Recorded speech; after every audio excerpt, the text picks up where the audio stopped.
And if the sky falls down on you, just beat it up before we collapse. When we collapse, let's make it last forever. I'm ready to fly before we collapse. When we collapse, and when the sun don't shine on you, just heat it up before we collapse.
Hey there, everybody. Welcome to another episode of Tech Unknown. My name is Petra Verbruggen, and if you like to subscribe to the channel, don't forget to subscribe to the channel at YouTube. And also, I'm also still on Facebook. But of course, if you're on Facebook, come over and come to YouTube, because this is where it's happening, guys. It is really going to happen right here, right now. Before I introduce the guest of this today, which I'm really pumped about, I actually want to quickly give some shout out to some people that are actually live here during the live show. But nevertheless, even though you're not live, please make sure that if you have questions or comments, it's totally fine to also do that after the fact. I will make sure that either myself or Aaron will help you to answer your questions. What is important to note is that I hope that you guys are really having a great day and having a cool time, but that also means that I need to make sure that I see when you have a big question. So please go ahead and go to write down a Q before a question so that I am notified of that. All right. First and foremost, let me quickly say hi to some people. I see that Maker Gamer says hello from Virginia. Cool that you are there. He or she also says that they love the videos. Cool.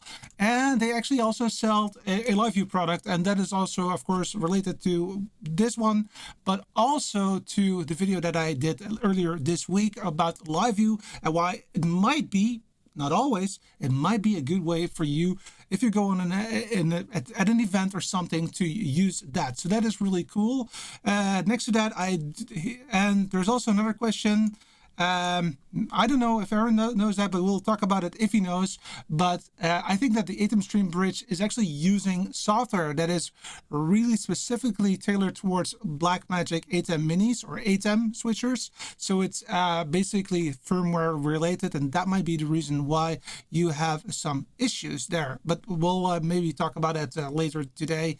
Very quickly, welcome to Vince, who's all the way from Niagara Falls, Ontario. By the way, very nice environment.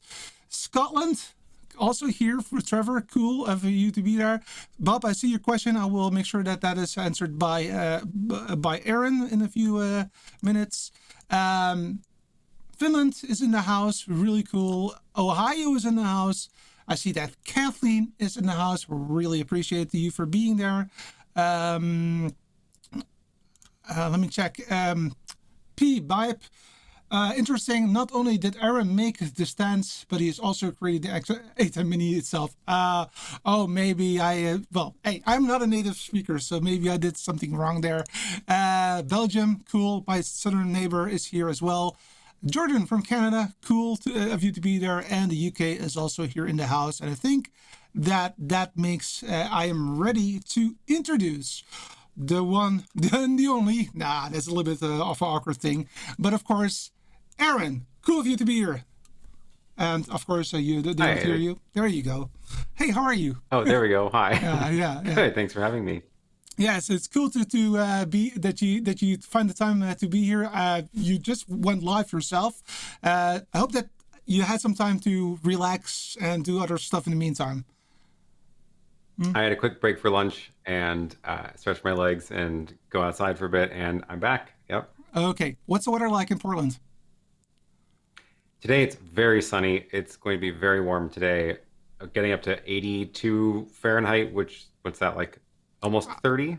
Yeah, it's like right? 28, I think, on top of my head. Yeah, that's quite warm. Is it humid? Yep.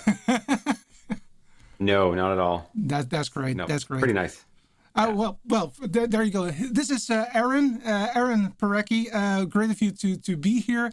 And I just wanted to make sure that people do understand what you do. I mean, you, of course, have your own YouTube channel. Mm-hmm. You make these kind of cool stands. This is a small one. There's also a big one.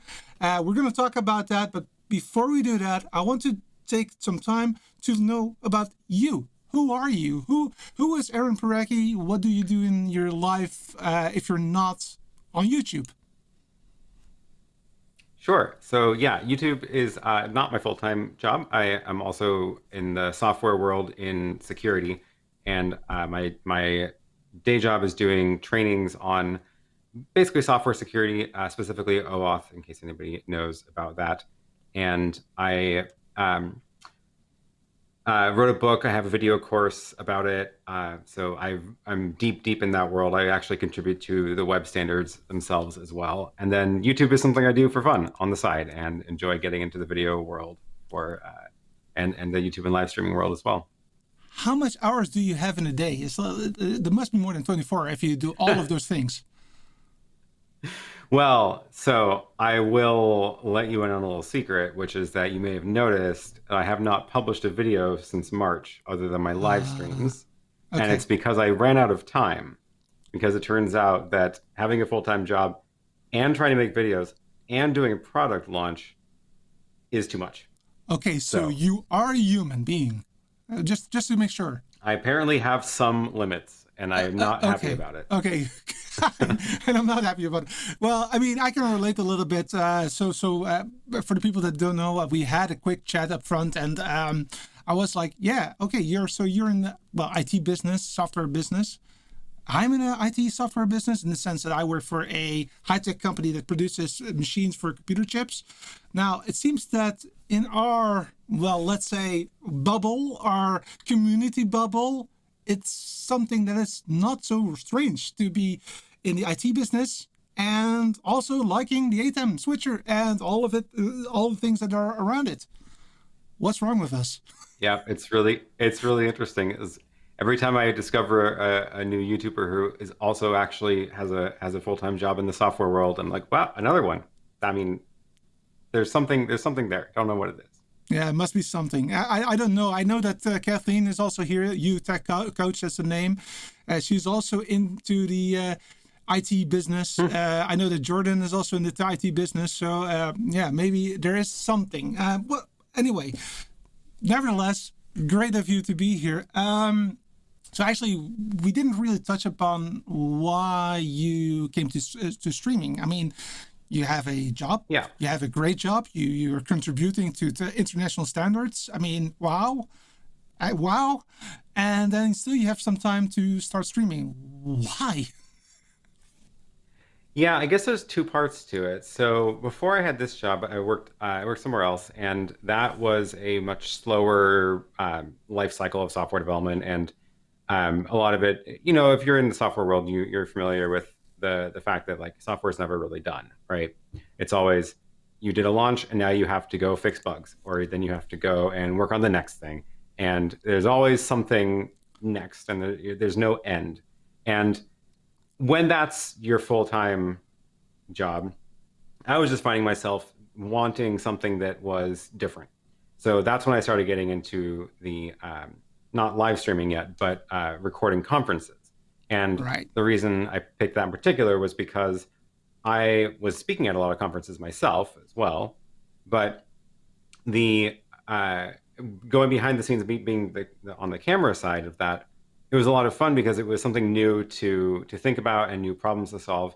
And I treated it very much as I wasn't doing it for the money. I was doing it because it was an interesting project. So I could always just stop if I wanted to. And when you do one of those events, it's super, super high pressure focus. Like you can't mess up because it is a live event. You're recording it. And after the event is done, publish the videos, and then you're done. Like you walk away from it. It's over. And that's so different from the software, right? It's like the Where like I can, yeah. sorry, adrenaline rush. Yeah, exactly. You get that high pressure environment, and then it's done, and you can do it again if you want to, or you can just stop. So that was a nice contrast, and that really was how I started getting into. That was when I bought the first ATEM switcher, the really old television studio one. That's the thin one with only did like 1080i. Didn't even do 1080p at that point. But I started getting into that world and figuring out all of the gear involved. And do you have that one? Yes, that one. I still have mine, and I need to figure out where it should live. Maybe somebody can still use it. But that's when I started getting into that whole world and figuring out cameras and live streaming. And um, I decided to do a YouTube channel right around the right. I guess it was like a year before the ATEM launched, and I didn't have like a focus yet at that point. I was doing general camera stuff, and I was doing some tutorials on like I had a video about actually. So one of my most popular videos is my behind the scenes of a rig I used to film a conference, and everything fits onto a bike, and I really like that video. It was a lot of fun put together. Um, Still gets a lot of views, and then I had this job and I wasn't doing too much video stuff. But after that, when the ATEM Mini launched, that's when I decided I was like, oh, I can see that this device is going to be very, very useful to a whole bunch of new people because that was finally accessible to like at price point and also usability wise for someone who is not doing video production as a job, but they want better video for home setups and things like that. Yeah. So that's when I was like, oh, I'm just going to start doing tutorials about this because I've used ATEM stuff for years and it's mostly the same internally. It's just, figuring out the different limitations and buttons on the mini version. Right. And it was a lot of fun. I really enjoyed making the videos and people started watching them. And that's kind of when that whole thing took off.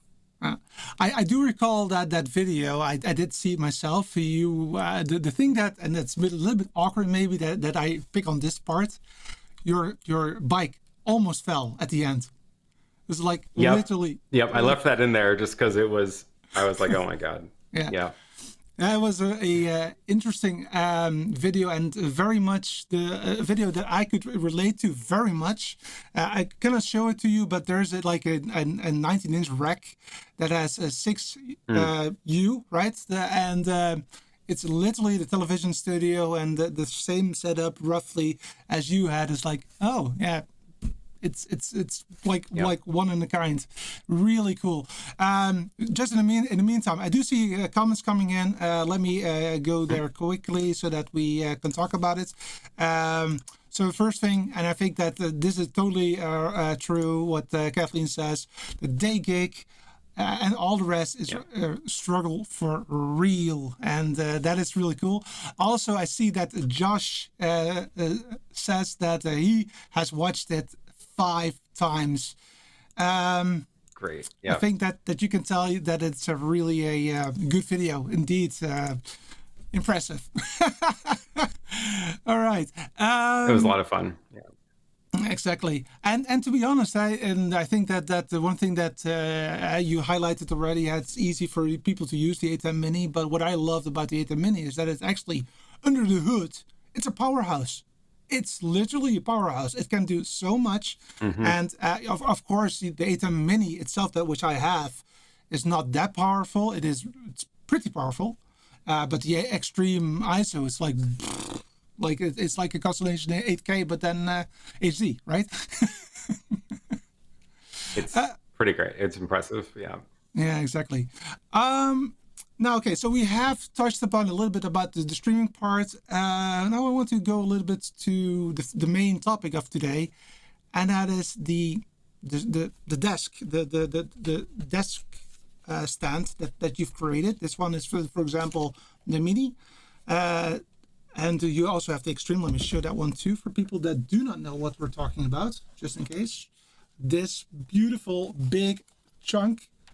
That is the stand for the Extreme ISO that came from your brain. And I want to understand your brain for some reason. How is it possible, Mr. Aaron Parecki, that you, even though a ATEM Mini has buttons, it actually is a little bit like a keyboard. People can use it. Why have you thought to build that stand? That's a good question. So I remember that, the ATEM Mini itself and the Extreme, they are actually pretty well designed in terms of like you put it on a desk, it's got a bunch of buttons, very usable.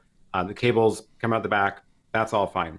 what I found myself when I was using this in, especially in my home studio, not in here, but just at my home office, I don't have a huge surface there for things. So I have, a monitor on the desk, I have a laptop, and I was finding that by the time I actually wanted to use the ATEM Mini with all the things attached to it that I needed, it just started taking up more and more space on the desk. So like I need a monitor to see what the ATEM is doing. I need to set my wireless HDMI receiver somewhere. It's got to go somewhere on the desk. And it just started getting to be a big mess of cables. And like my desk it's not huge. So a tripod for the monitor on the desk, a little mini tripod, ends up taking up actually quite a bit of room of the little 3 feet on the desk. Right. So I was like, well, I want a way to put the monitor above the ATEM because there's a perfect spot for it right there. Right. There's a lot of wasted space above the ATEM, and I can't get a tripod under there in the right way to put it close enough, right? Because the tripod would take up too much room on the desk. So that's kind of what started setting the whole thing off, was I want to get a monitor above the ATEM. Yeah. And I was like, well, how am I going to do that? Well, I need a bar across the top. Right. So how can I get a bar across the top? Well, I need legs for the bar. And I was like, oh, well, if I tip the ATEM forward, then the buttons are even more accessible. Plus, it's like a nicer way to use it than having it just flat and raised up, which would be kind of awkward if it was higher. So that all just sort of started turning into this design of the tilted stand with the space on top. And I was like, well, I might as well make more mounting points as well, because then I can attach things like the Hollyland HDMI receiver or the wireless mic receiver or whatever else. So that's when I started going and adding the cold shoe mounts and the screws on the side for smaller parts and things like that. So that's kind of how it all happened, was specifically because I wanted it myself, and I was mainly making it for me to have as the thing I could use. Right. And I was like, well, if I do take certain things into consideration, I could make it so that other people can make it for them as well. Can you bring us to the why you thought that? When was the moment that you thought, oh, I can actually either sell it or provide the blueprints? I don't know what it's called for 3D printing, so I'm just going blueprints. Please tell what it is after that. But close enough. It's yeah. What made you think about that? Yeah, so there was some discussion going around a few months before I started my design in some of the other Discords I'm in about a different stand for the ATEM Mini. Right. And that was 2 little legs that only went on the sides, and it kind of clipped onto the ATEM. And it kind of like, you had to use pressure to slide it onto the ATEM, and it would grab the ATEM. Right. And all that one did was lift it up. And the main thing they were thinking about when they were creating that was letting more airflow under the ATEM, because people were worried about getting it hot. And I still am not like totally convinced that it's actually a problem. I'm pretty sure Blackmagic knows what they're doing when they're designing this, but people like the idea of having it lifted up off the desk to let more air under it. Yeah.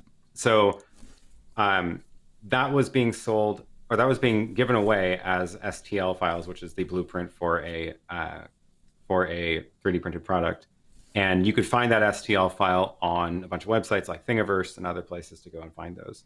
And so that was already a thing that already existed. And I was like, oh, well, that means, I can clearly do that. If I learn how to do 3D modeling, I can create this file and make it available to people.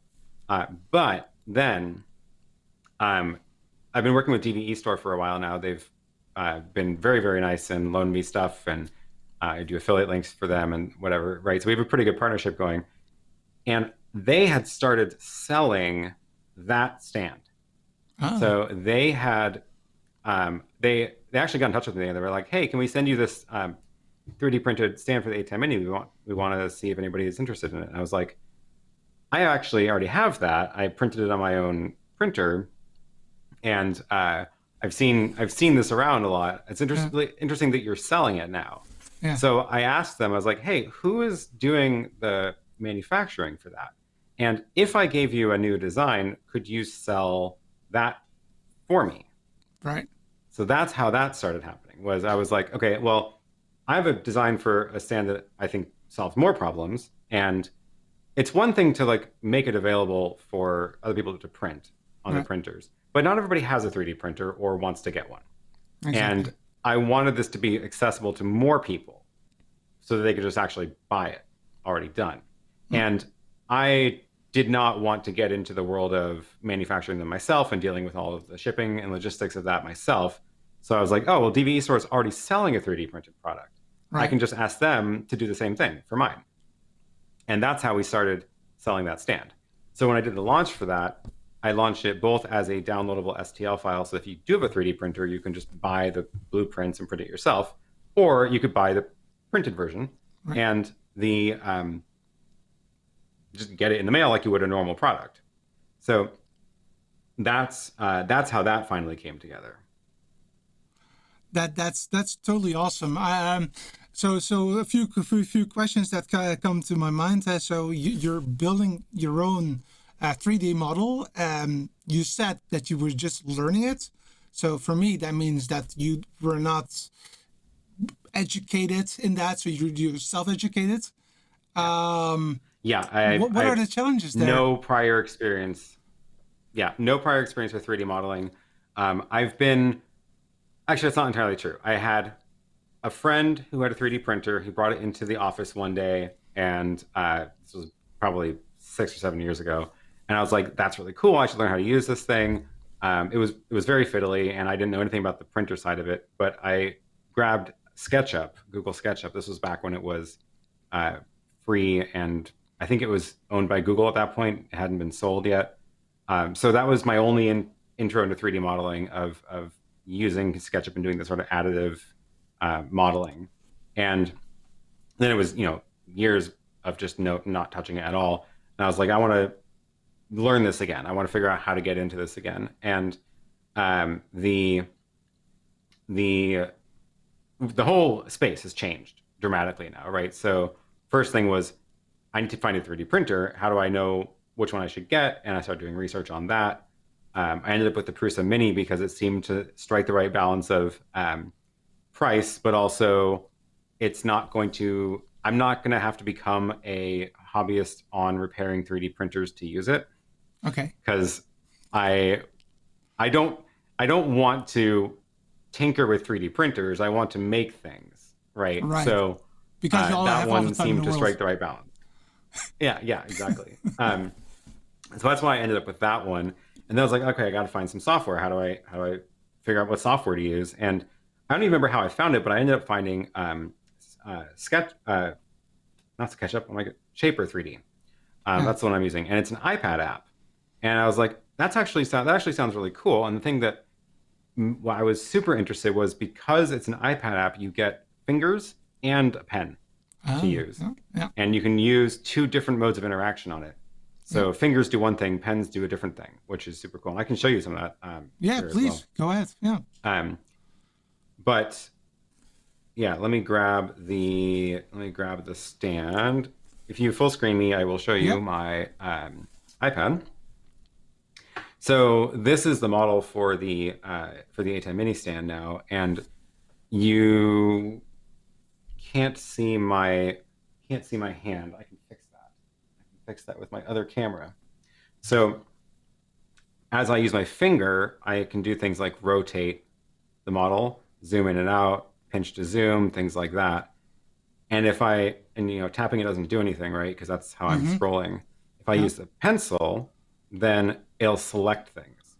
So I can select faces and select objects, and I can move them around with the pencil. So it's like fingers for navigating, pencils for editing, which is a very, very cool way of interacting with these objects. So then you can go and zoom in and get into the details and be like, oh, I actually want that to be a little thicker. So I can just type in 1.8 and now it's a little bit deeper, or you can pull it in and out, right? And yeah, then it's a matter of learning the software and learning the software and learning how to learning how to model, how to make these shapes, but also then learning the limits of what 3D printers can do, because you can't just print arbitrary stuff. Right. That's So, for example, when this gets printed, mhm. it gets printed like that, and it's building up layer by layer, which means I can't do things like um, I couldn't, for example, print it the other way around. So printing it the other way around wouldn't work because the first layer would have all these holes, and I would need to cover up the whole surface, right? Which, Right. if you imagine the 3D printer heads going along, dropping little plastic bits, it would just fall through if there was nothing below it. Right. So you have to keep that in mind as you're creating these shapes, so that you only create shapes that are uh, built up this way, so that there's no bits hanging over empty spaces. Um, it's not quite exclusively like that. You can hang over like little bits, like 5 centimeters, Yeah. or 5 millimeters, but for the most part, that's kind of one of the limits there. I do have a question though, just very quickly, as Mm-hmm. because you, how did you know that these limitations are there? Is it something that comes from a logical mind? Mm. Well, I can imagine that, to be honest, but or is it something that you started to do a 3D printing model, and you came to notice that there were some limitations, and because of that, you learned how to do that? Yeah, I guess it's a little bit of both because I I went to the Waldorf school when I grew up, so K through 12 actually. And in that school, we did a lot of things, a lot of just working with hands, of like doing working with wood, doing various, throughout all the years, not just as like a 1 year thing. And I think, doing a lot of clay modeling, doing a lot of working with different materials, working with yarn a lot. And I think that actually had a lot to do with how quickly I was able to pick up this kind of work, where it's not like this was taught. This didn't exist. Right. The software didn't, like 3D modeling software barely existed when I was that age. But just it was very I was very quick to learn how this all stuff all fits together and how the different kinds of materials work. I think because I've just had a lot of experience to that growing up. Right. So yeah, and it was a little bit of like, oh, the first time I threw this model into it, the slicer is the software that's what it's called, that takes the 3D object and turns it into instructions for the printer. Basically, it's like a plotter where it's just moving her little head around, and it has to do that in a certain order, and something has to tell it how to do that. So the Mhm. slicer is the software that does that, and that software will show you like a preview of what the tool is going to do, and Okay. it becomes very, very clear if you have these kinds of like impossible things. You look at it and you look at all the layers that it's going to do, and you're like, oh, wait a second, it can't. Right. Like that's not gonna work, Right. and it becomes very clear. So it was a little bit of like um, sort of knowing by looking at the model and looking at what the tools are going to do, of how it's going to come together, and then figuring out ways around those limits of Right. designing parts to work a certain way such that they can be printed. And that's a lot of experimenting and looking at other models and figuring out, how do other people solve this problem? How do you I haven't done any joints or moving parts yet, so that's something that I haven't even really gone into yet. Like all Uh-huh. of my parts are, once they're assembled, they're stuck. But doing things like hinges or things that pivot, that's going to be a whole new thing, new set of things to learn, of like, how do you deal with tolerances for when you need a joint to be there, or how do you one of the really cool things is you can make hinges that are printed in place, and you don't need any additional hardware, and they just come out of the printer kind of already attached. And Wow. it seems like magic, because you're like, wait, how did you put the two pieces together? But like, you didn't, because they were just created that way. It's kind of like having a fourth dimension to create objects in, where you Wow. can reach through stuff, and if you're coming from the fourth dimension, right? Yeah. And that's kind of how the printer works. Is it's using time to get around a bunch of limits of two objects hitting. It's very cool. It's very cool. Yeah. Just checking out some comments. I see also some questions, guys. I will be talking about those definitely, but just people are really liking it, Aaron. It's very cool. Trevor says. Stuart from New York City says it's really cool. Kathleen, best of both worlds, stylus and touch. That's your your application, your iPad application. And I also see that Trevor actually really likes Extreme Stand, and yeah, awesome. So that it's he bought it, and that is totally awesome.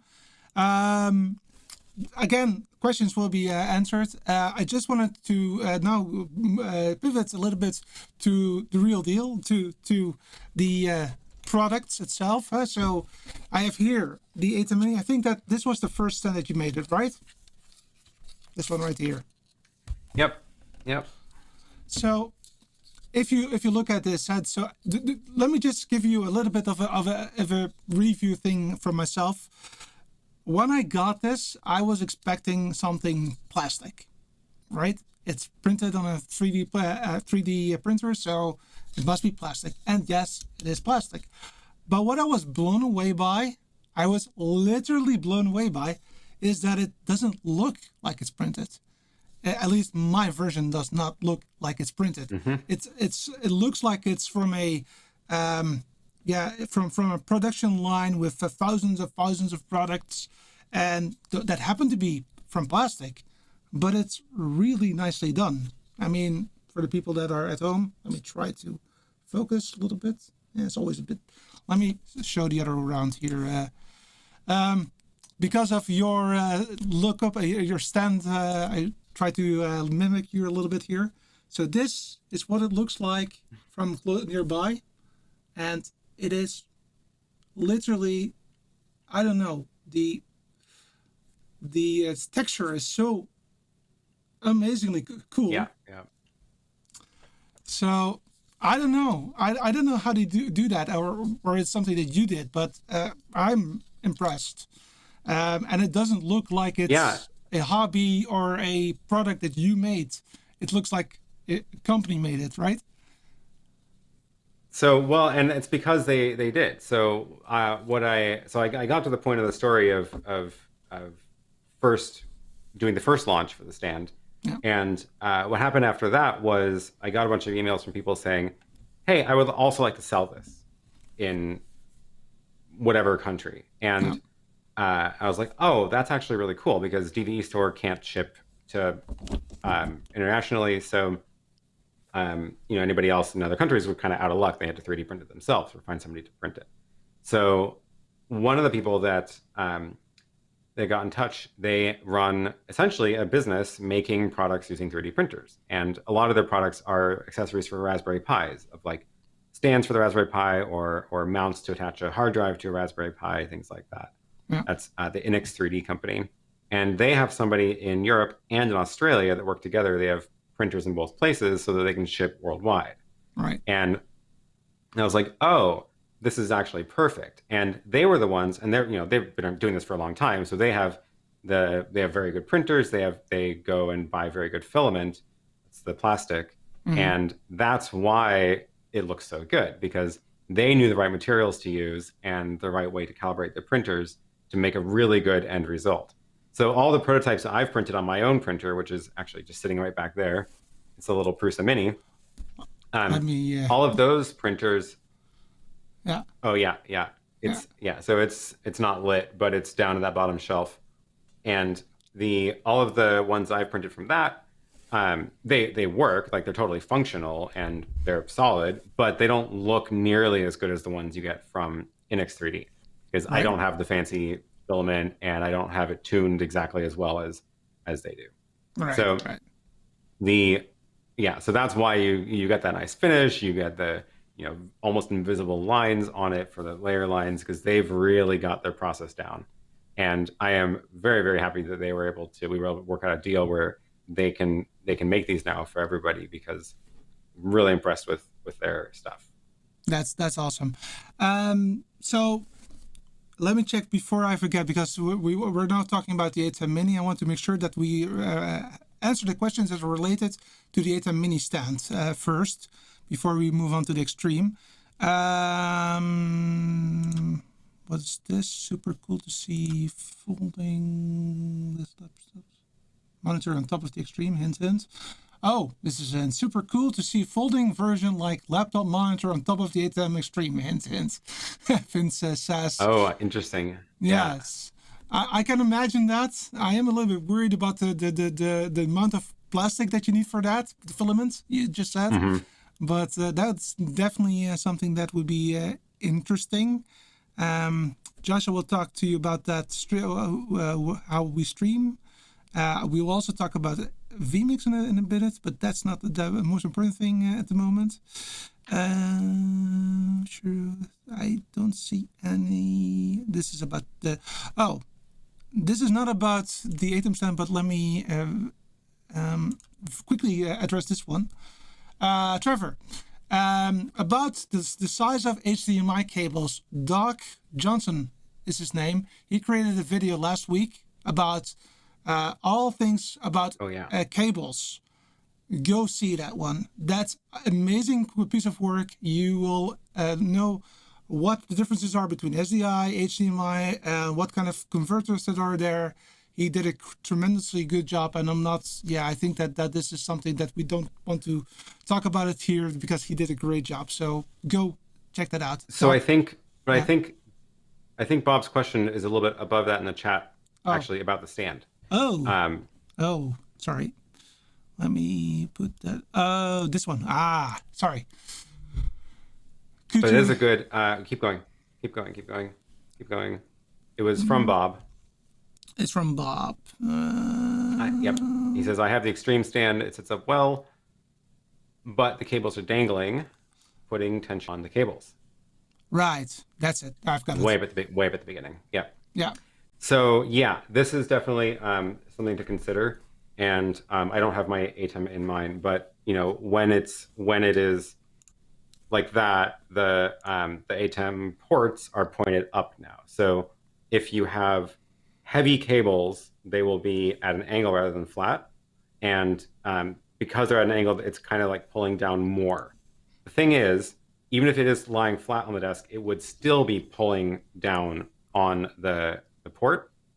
And generally, you don't want any tension in your HDMI ports at all, right? So cables that are being pulling down on any devices, that's bad for the port and for the cable. So you definitely want to avoid that kind of stress in general, always. The stand makes it a little bit worse because it's at a slight angle, but I would still also want to avoid that pressure even if it were flat on the desk.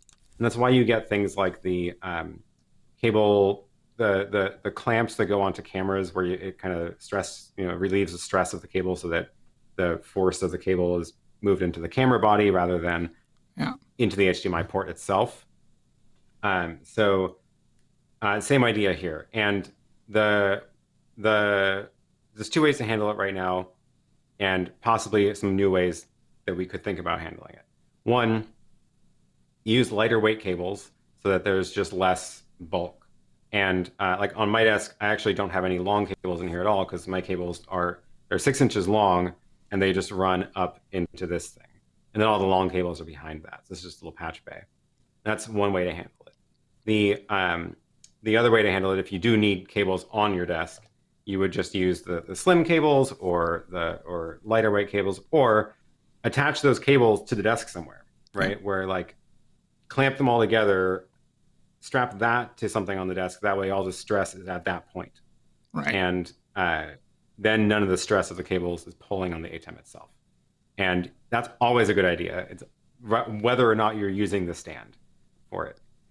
Right. One thing that we could think about doing is some little add-ons. So I added all these holes in here so that you can, so that we have places to attach accessories into. So the idea would be we could make something that would bolt onto here that could be kind of like a strain relief for cables.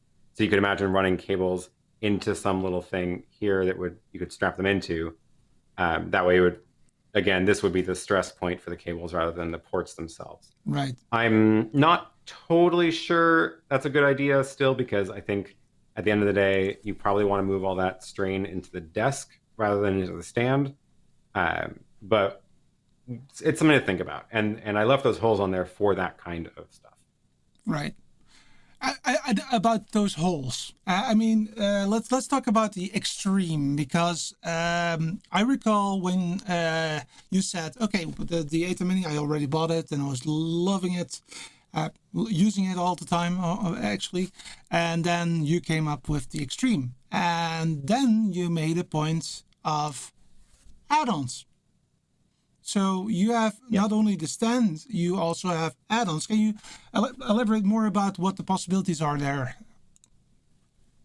Yeah, for sure. So on both the ATEM Mini and the Extreme stand, we've got these little mounting points, these little holes. And the ones on the side, I designed them so that a small rig bar attaches to those, or to these three rather, or a different small rig part attaches there. But it doesn't have to be only small rig parts.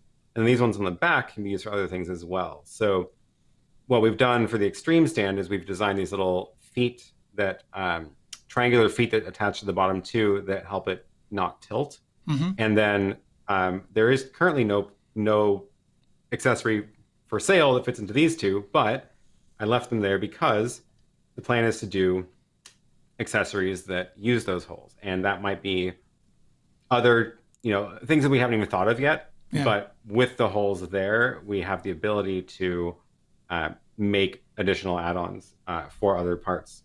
So like those cable guides. Like those cable guides, or this one, which is new. Raspberry. There is a Raspberry Pi attached to the bottom of this now. Nice. This is something that actually the Index 3D guys designed, but it's basically a little Raspberry Pi. Oh, this camera's not on autofocus. A little Raspberry Pi shaped bracket that is exactly the width of that, so that it's actually just sliding in there, but it's not going anywhere because it's attached to the Raspberry Pi. It's kind of like clamped in there. So that's I believe that one actually is available now. I'll see if I can grab the link. Yeah. But that's one of the first add-ons we're doing, and there will be a lot more of those coming soon. Things like that coming soon to attach to various kinds of devices. I'm also really interested in, totally. I'm also really interested in what other people might design as add-ons for it. Well, I would love, to be honest, you said the design, but for me, one of the things that I would like to see is something for this thing here. This Stream Deck. That would be cool. I don't know if I should give you a sneak peek, but I do have. Yes, you should. I'll give you a small sneak peek. Okay, full screen. Okay. This is caveat. This is not done. This is not final. There will be several changes before this is available, but this is in progress. Draft of a stand for the Stream Deck. Oh. This one is for the 15 button, and I'm going to do one for the big one as well. But that actually has a Raspberry Pi mount on the back as well.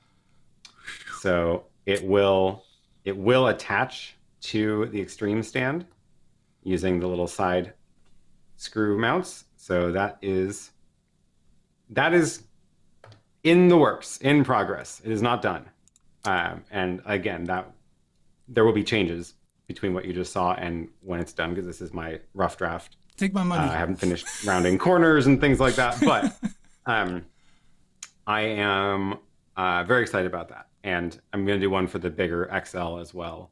So you can, the XL actually works. It's almost the exact same size as the Extreme, which is interesting. Like the panels are almost the same size. And very, very close. It's interesting. Yeah. And the 15 button is almost the same size as the Mini, which is cool. Oh. So they'll look very good next to each other. Yeah. Well, count me in. But this is why I haven't been making YouTube videos. Yeah, I know.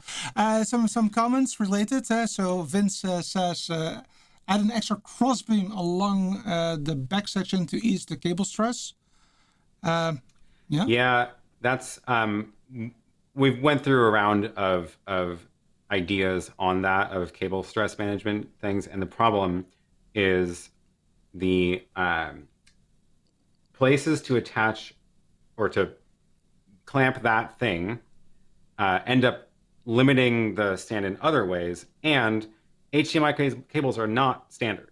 So we have no idea what size of HDMI cable you're going to be putting in there, and the stress points or the stress relief brackets would need to be pretty specific to each cable, because Right. if you have like the really thick cables with the giant head, that's totally different than the little slim cables with the small head. So we didn't have a good way to do that in a standard way. But also, again, I think you're better off putting the stress, moving the stress point off of the stand completely onto the desk, so that the cables are loose by the time they get onto the desk. Okay, gotcha. About the Stream Deck, I see that Josh also likes that Stream Deck idea. Trevor, the same thing. Also likes the Stream Deck idea. And Vince, like myself, take my money. So basically, it's already sold, even that you did. I'm not selling. You're not selling it yet, but yeah. Yep. Yeah, Charles Vincent, matching Stream Deck stands. Oh my. Yep. Charles, it's going to happen. I'm very excited about those. Yeah. And this is maybe an idea. An hyperdeck tiled the other way. Oh, right. To get the hyperdeck panel at a good angle for you to actually see it. Yeah, because on the desk it's awkward because you're like looking down at it weird. That could be really cool. That could be cool. Yeah. I am thinking that the way to do that would be to design a 1/3 rack for that. Basically, turn it into a 1/3 rack unit, since they have other 1/3 rack units as well, and make some sort of little rail system, or probably use actual rack rails, and then do the 3D printed stuff to make that rack tilted at a good angle, so that you could attach other things to it. It doesn't have to be specific to the hyperdeck. Right, like for example, like the web presenter HD, for example. That's a 1/3. Yeah. Yeah. Let me check. That's not. Rick Allen says, I agree, PQ1 Extreme is well produced and well designed. It started out seeing if it could construct without reading the instructions. Oh, it got cut off on the screen. Yeah. Good. Yeah. So the one for the ATEM Mini is relatively simple. It's two side pieces that are very clear which one's which, and then two bottom bars and a top bar, and that's it. The one for the Extreme is more complicated because it's so much larger.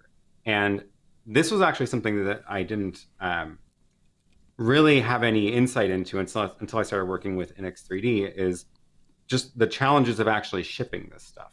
Right. It turns out that there are a lot of constraints there too that end up having effects on the product design. So, for example, the problem we had was the Extreme is so wide that if we were to make a part that long, because the side pieces are also like relatively large triangles, the box for all of that ends up actually being really big and very, very expensive, and too expensive to ship. Right. So we had to get everything into a smaller box. And that's why the bars are all split in half, because that length is okay and it fits in the smaller boxes that are easier and cheaper to ship. And gotcha. Yeah. because those are all split in two, then they have to have the mounting points and pieces in order to mount those two together, attach them together. That's why we've got then the top cheese bar and then the faceplate. The faceplate actually is part of the structure. It's not just decorative. It is doing some of the work of holding the bar together and holding it from bending in one direction. Right. The cheese bar is holding it in the other direction because of the way the screws are mounted. This is a lot of the engineering work that went into this. Is a lot of, I didn't do any math on it. I'm doing it all by feel, which is like, for a relatively low stakes item like this, it's fine. Don't go build a house by just guessing. Don't build a bridge just by guessing. But a lot of this stuff is actually over-engineered. So right. that's also like, I'm not I'm not trying to optimize the material so much that I'm trying to find the bare minimum amount to use, right? That's another thing you can do with engineering once you have actual numbers behind it. It's like, oh, I don't actually need it to be this thick. I can make it thinner instead to save money or print time, which is the big factor here. Yeah. And I would want to do the numbers on it and all the calculations of like what's the maximum weight you can put on the top once it starts getting so thin. But I didn't do any of that. I don't remember enough physics to do the numbers myself. But so all this was done by me being like, well, I think that's, yep, not bending. That's going to work. Right. So it works. Yeah. Yeah. I have to admit that I was like, when I got it, I had those two pieces. I was like, I don't know. It's not really stable, but indeed the cheese plate does everything. It's like once that thing is in there, it's like, oh, it's sturdy. It's working. It's crazy actually that one piece of machinery of plastic does that. It's great. Yeah, totally. And the other part of that is the sides are actually different material than the top bar, and for that reason. So Gotcha. the sides are relatively strong themselves, like regardless of what material is printed in, because there's not really any places where it can bend much. But these really long pieces obviously they're going to bend more, right? Like it doesn't really bend, but if you have enough weight on it, eventually it would bend in the middle or snap. Right. So the NX3D people, they decided to use a different material for this, one that's a lot stronger. And only for the top bar, because it's actually a very expensive material compared to the other ones. So the top bar is quite a lot stronger. Top bar and the cheese bar that's printed is a lot stronger than the material used for this because it has more stress on it and it needed to be stronger. And it looks the same because it uses the same. The materials are made to look the same in the end. Yeah. So you wouldn't really know by looking at it, but that is that's the secret there. Yeah. Trial and error, says Kathleen, the best way to learn and improve, definitely. And also Trevor says that your instructions are excellent. And I do agree with what he says here. I do not over tighten screws because it might look like strong, but it's go ahead. I will say two things about that. The instructions entirely made by NX3D. I did not do any of that actually. Wow. So they did a very good job of designing the instruction sheet and putting it all together. So super, super thanks to them for doing that. Two, the over tightening problem. This might give you an idea of how I think about the engineering of it. Mm-hmm. You can tell that if you start tightening it too much, you can feel that you're putting more and more force into it. And at some point you can feel that it will snap. Right. And that's the point that you have to be able to feel right before it's going to snap and then stop. And that is that's kind of the approach that I was taking to all of the entire stand of, I definitely had some failed versions, right? Where I didn't make the top thick enough or whatever. And then as soon as you put something in the middle, it snaps. And it's about figuring out how much material you have to add in and what other angled bits and how many triangles can you put into there to make it strong, so that and the whole time checking it by being like, okay, I'm going to push on it, and how much do I have to push before I feel like it's about to break? Right. And that's the same with the screws of like, if you just keep cranking, eventually you're going to break it because you can't hold the amount of force that the screw provides into that. Right. But yeah, awesome. It's a fun game. I think that we have to wrap a little bit up of the stands, the mini stands and extreme stands. Mm-hmm. There are still some questions that we want to talk about, I think, and also I'm also conscious of your time, of course. But first, let me ask you to tell us, where can we find the ATEM Mini stand and the ATEM Mini Extreme stand, and what are the options that we can do? Best place to go for that is going to be the website for the stands. I didn't think to put up a little overlay on my screen here, but it is pk1.tv. That's the website for the stands, or that's on my website as well, aaronpk.tv. I'll just drop a link into the chat. I can do that. Perfect. Thanks. And also pk1.tv. I can also change it here very quickly. This is all live, guys, so we're gonna do that. Oh, it's fine. Yeah, if you look at the link for down here for me, that is my YouTube website, and that on there is a link to the stands. Yeah, but we can be fast. Yep. Steve is saying strip threads can be drilled out and replaced with brass inserts. The problem is stripping the threads is not the only concern. If some of the parts will snap the plastic, not just there's actually there are the only place there are threads are in the bottom bars, because you shouldn't really need to ever take that apart again. And those are possible to strip if you over tighten.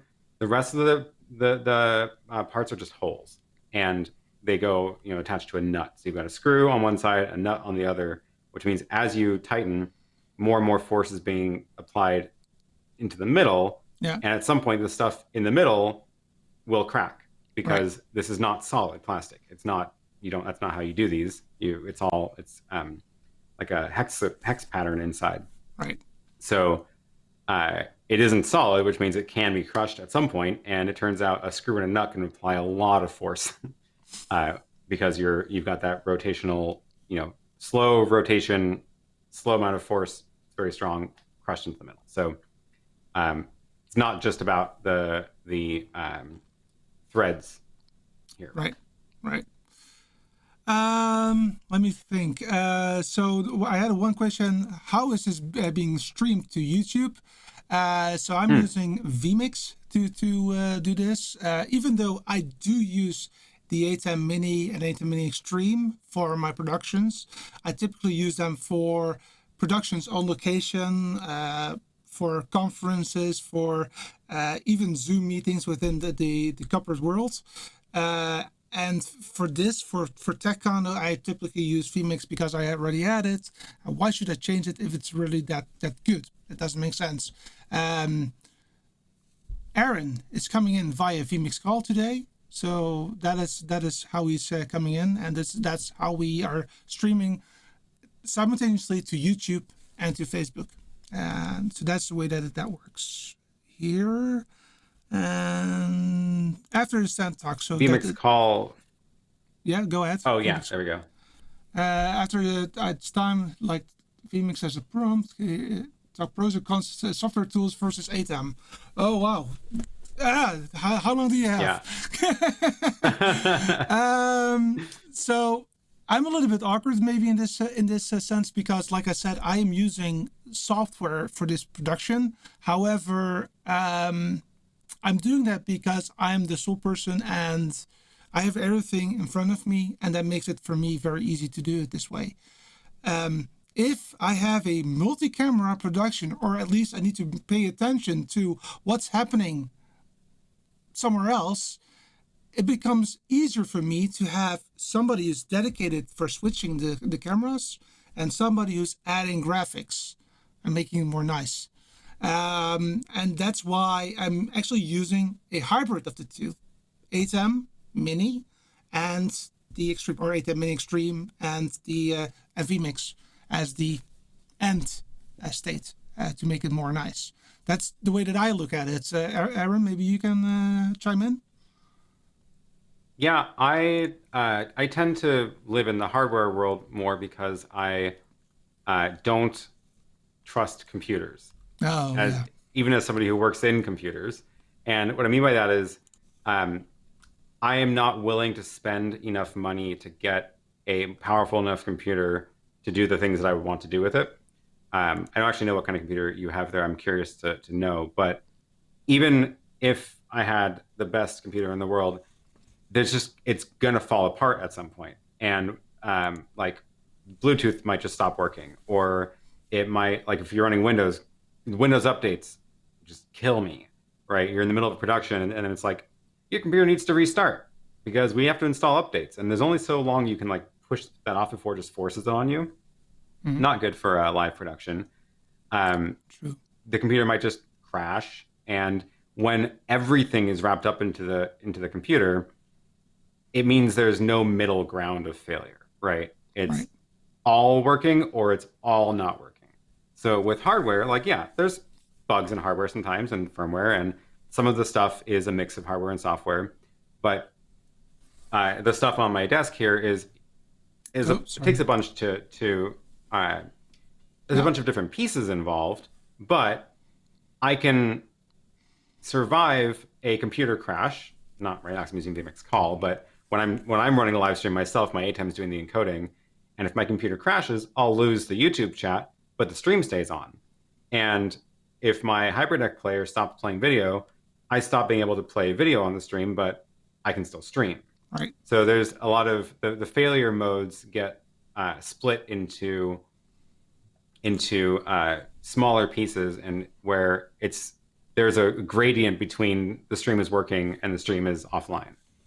I think that, yeah, I totally agree with you. And Charles says, I knew you came from two angles.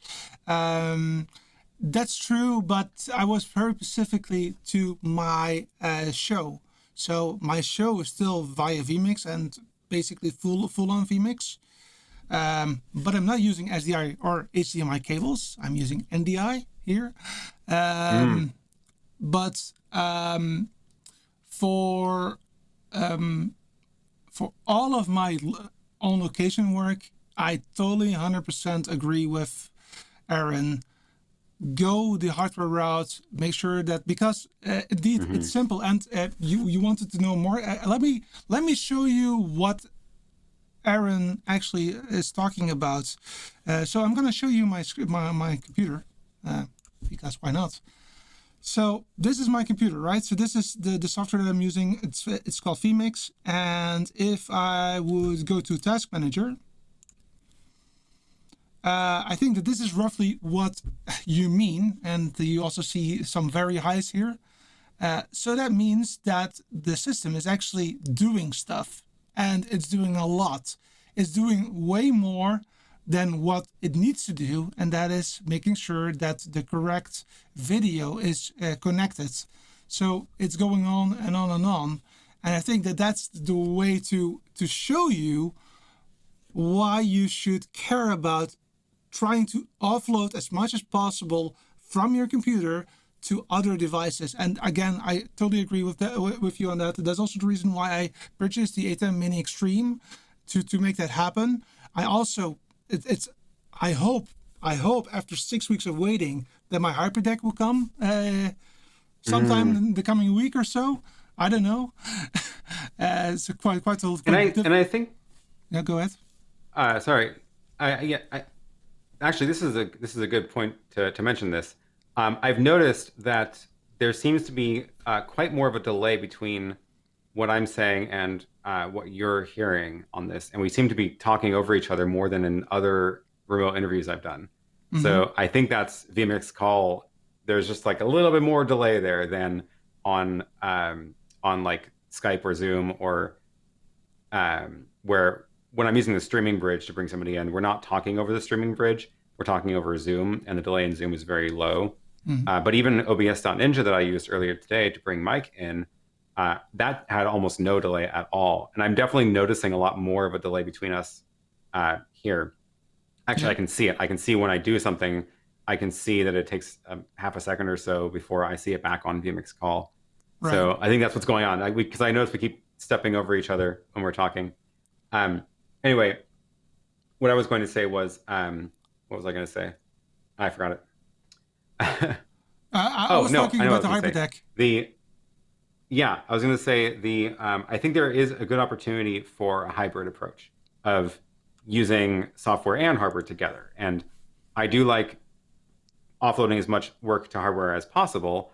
For example, the actual encoding of the live stream, because then you can recover from failures better and more flexibly. But the downside of all that hardware is that doing this kind of layout with nice rounded corners and the text that you can change really easily, that's better job for software. Right. And I think that's where you can start to actually merge the two. of using software for what it's good at, of better graphics generation and character generation, but then maybe piping it into the ATEM as one of the inputs, right? Using Right. vMix for all your graphics and video playback fed into the ATEM that does the encoding. Right. That way you're not bogging your computer down with everything involved in the stream. And the inverse is true also of getting 4 cameras into a computer is very taxing on the computer. You need 4 capture cards, or you need a PCI card. That means you need a computer with PCI expandability, which is not all computers by any means. Right. And even then, having vMix manage 4 video feeds is a lot of work for the computer. And that's one thing you can use the ATEM for as well, is just as a switcher for turning 4 cameras into 1, so that your computer only sees 1, and then it offloads all of that other video processing out of the computer. So again, a lot of opportunities to sort of mix and match the two. And that's how I would really recommend approaching it, rather than all one or the other. Yeah, so that's exactly what I wanted to do for my location work, is that I want my laptop for the graphics. So it's really solely for graphics overlays. Because yes, indeed, the Extreme does have, of course, a killer feature, the super source, but it's not yet that I can just change the name or whatever. So that is still something that I need a computer for anyway. And so my idea was to have the web presenter. And for me, the web presenter is literally, because it's for me like a demilitarized zone.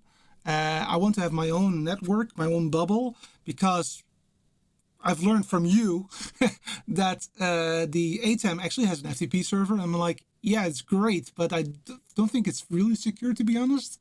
So let's make that a bubble, so that I don't care that that's not secure, and then have that the web presenter, which I don't have at the moment yet, but it's on my ideas list, to get that one as a demilitarized zone, so that I can stream to the outside world, and have my hyperdeck available for playing videos that are pre-recorded. Because why should I do that in the computer if I can already prepare myself? And to be honest, with the hyperdeck, it's just a button away, and it's really that easy. So so I'm really trying to offload as much as possible, so that I actually can use my laptop to do it, and not a big computer like I have here. Now this computer is around about 6 years old already, so it's starting to show its age.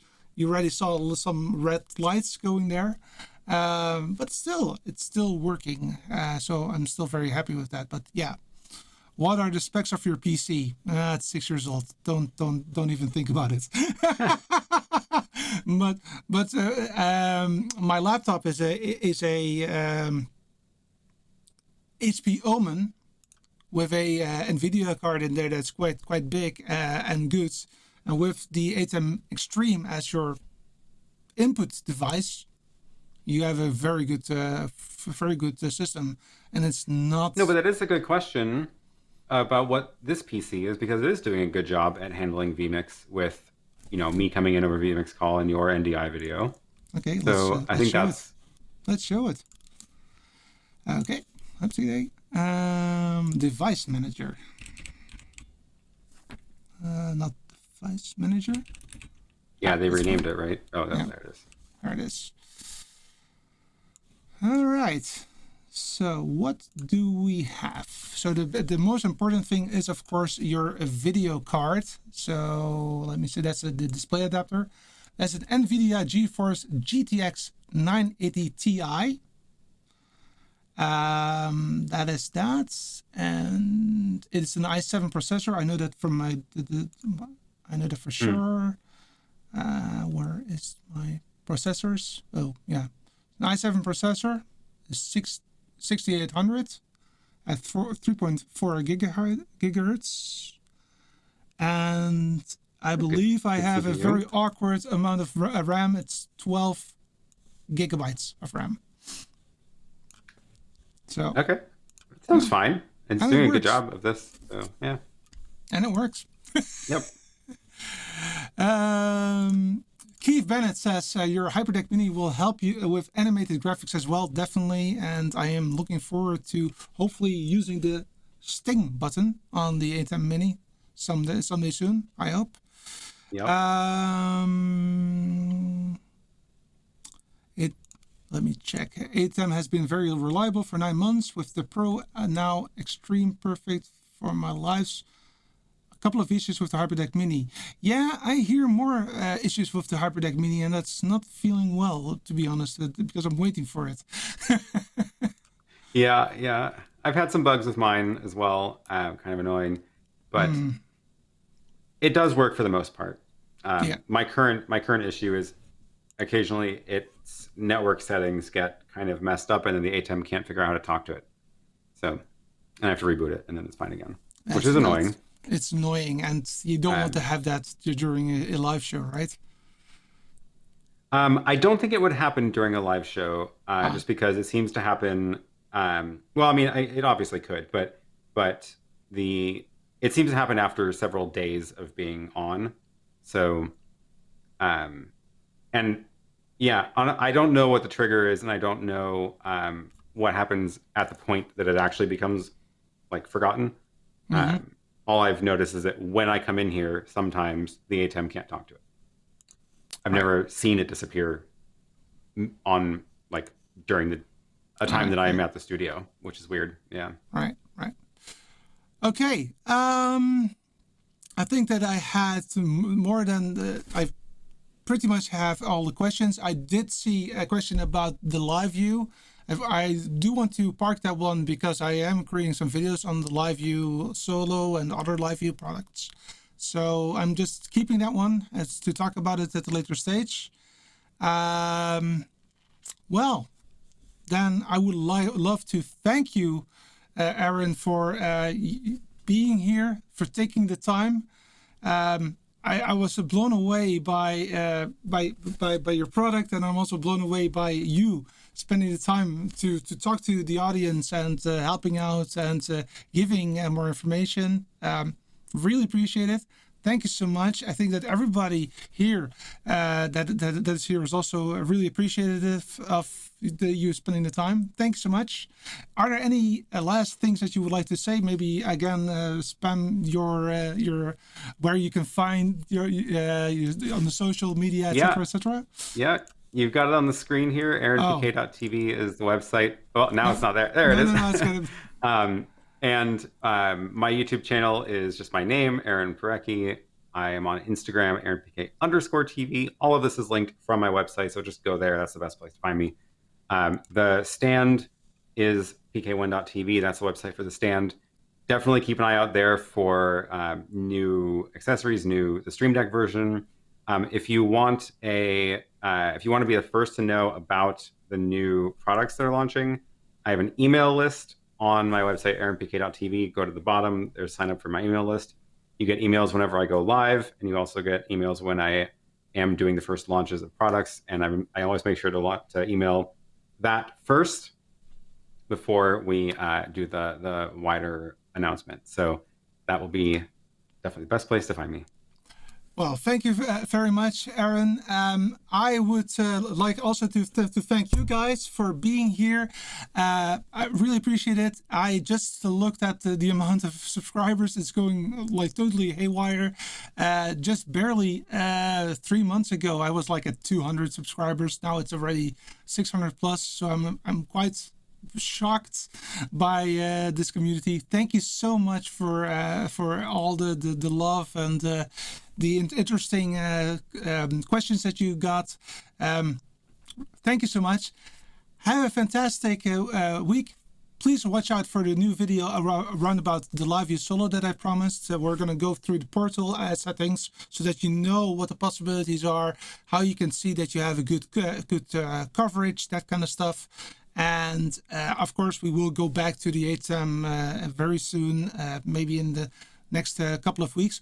Also, we already talked about it a little bit during the show about the mixed scenario. Actually, I'm in the process of building not 1, not 2, but 3 6U racks, because I am not only registering what's happening at an event. I'm also producing events these days, so I need to have, for example, in-ear monitors. So I'm actually testing it out. I have an in-ear monitor right now to talk to Aaron, and that is working, luckily. So again, thank you so much. Please go ahead and subscribe to the channel if you like this kind of content. And I see you on the next one. And let's go back to the side to the 2x shot. Thank you so much. Have a good one. Bye bye.